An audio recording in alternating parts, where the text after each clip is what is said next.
Hi dear students, എല്ലാവർക്കും Angel മീഡിയയിലേക്ക് ഒരിക്കൽ കൂടി സ്വാഗതം. ഇന്നത്തെ എപ്പിസോഡിൽ ഉൾപ്പെടുത്തിയിരിക്കുന്നത് 10ാം ക്ലാസ്സിലെ സോഷ്യൽ സയൻസ് 1 രണ്ടാമത്തെ അധ്യായമായ world in the 20th centuries എന്ന പാഠത്തിലെ ചോദ്യോത്തരങ്ങളുടെ 3ാം ഭാഗമാണ്. നമുക്ക് ചോദ്യോത്തരങ്ങളിലേക്ക് കടക്കാം. ഒന്നാമത്തെ ചോദ്യം, write a short note on United Nations organisations. UNO was formed on October 24, 1945 as a result of the efforts to bring peace to the world after World War II. The headquarters of the UN is in New York, United States of America. The aims of the United Nations Organization are: A. Save the succeeding generation from the scourge of war. B. To protect international treaties and laws. C. To foster social and economic development of countries. Next question, what is meant by decolonization? After the Second World War, dominance of imperial powers was questioned. European countries could not suppress the intensified nationalist movements in colonies. The USA and the USSR, which emerged as superpowers after the Second World War, supported freedom movements in various European colonies. Gradually, colonies started to secure freedom from the imperialist control. This process is called decolonization. List out the major countries that gained independence after World War II and the leaders who fought against imperialist nations. India, South Africa, Ghana, Kenya, etc. were the major countries that gained independence after World War II. The leaders were India, Mahatma Gandhi; South Africa, Nelson Mandela; Ghana, Kwame Nkrumah; Kenya, Jomo Kenyatta. Write a short note on Cold War. The USA and the USSR that formed anti-fascist alliance during the Second World War parted from each other after the war. The USA floated a new alliance of capitalist countries while the USSR led socialist nations.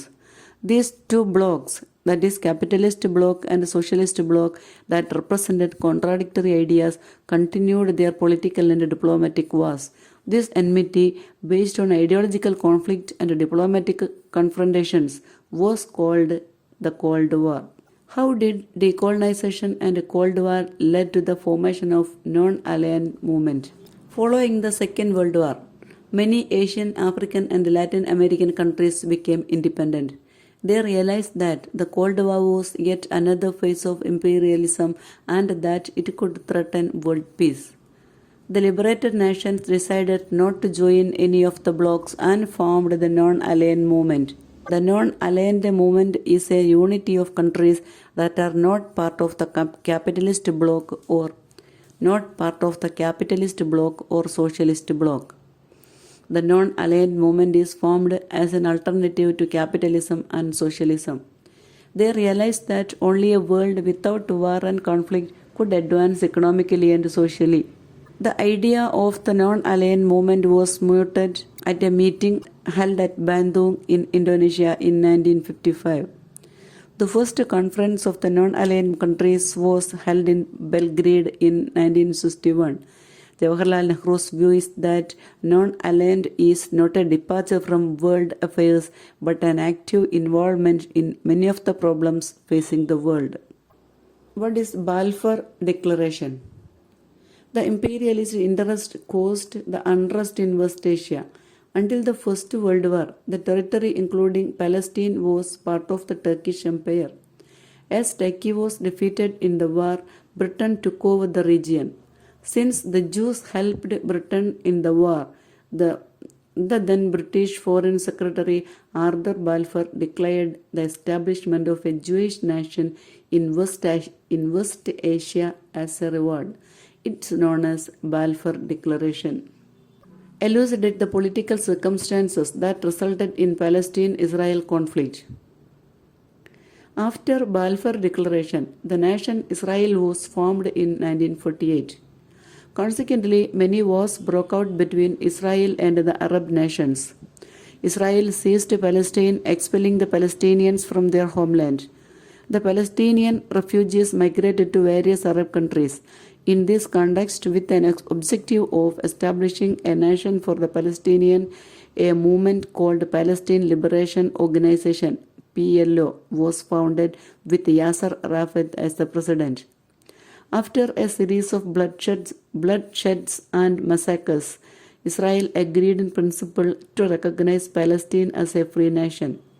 This agreement, mediated by the US, is called the Oslo Pact in 1993. But the provisions in the pact are yet to be implemented, and the problem is going on. Palestine Liberation Organization. Write a short note on Palestine Liberation Organization (PLO). With an objective of establishing a nation for the Palestinians, a movement called Palestine Liberation Organization (PLO) was founded with Yasser Arafat as the president. After a series of bloodshed and massacres, Israel agreed in principle to recognize Palestine as a free nation. This agreement, mediated by the US, is called the Oslo Pact 1993, but the provisions in the pact are yet to be implemented. What are the causes of the disintegration of Soviet Union? The administrative measures of Mikhail Gorbachev, that is glasnost and perestroika, deviation from the basic principles of socialism, corruption and inefficiency of the bureaucracy, failure in bringing about changes in economic sector, the resignation of Gorbachev as president in 1991, Soviet Union formally ceased to exist, the Cold War is over, a unipolar world has emerged under the leadership of USA in the place of bipolar one. Unipolar world. What is unipolar world? America emerged as a global power and a center of world politics following the disintegration of Soviet Union. This is called unipolar world order. What is meant by Neo-Imperialism? In the post-war period, a new kind of imperialism emerged. Multinational companies, which are registered in a country and functioning in many countries, began to interfere in the economic, social, and cultural sectors of the latter for serving the interests of the capitalist countries. It is known as Neo-Imperialism. What is multinational companies? Multinational companies are companies registered in one country and functioning in many countries. Some multinational companies of India: Micromax Informatics, Carbon Mobiles, Hero Motocorp, Bajaj, Bharti Enterprises, Aditya Birla Group, Dabur, Hindustan Unilever Limited, Cafe Coffee Day, Britannia, Parle, ONGC, Tata Group, HCL Technologies, Infosys, Wipro, Hindalco Industries. All these were examples of some multinational companies of Indian origin. How does neo-imperialism affect the economy of third world countries? The multinational companies competed with one another to control the resources and assets of the third world countries. They promoted consumerism in third world countries to sell their products. Developing nations were considered as the markets for the multinational companies.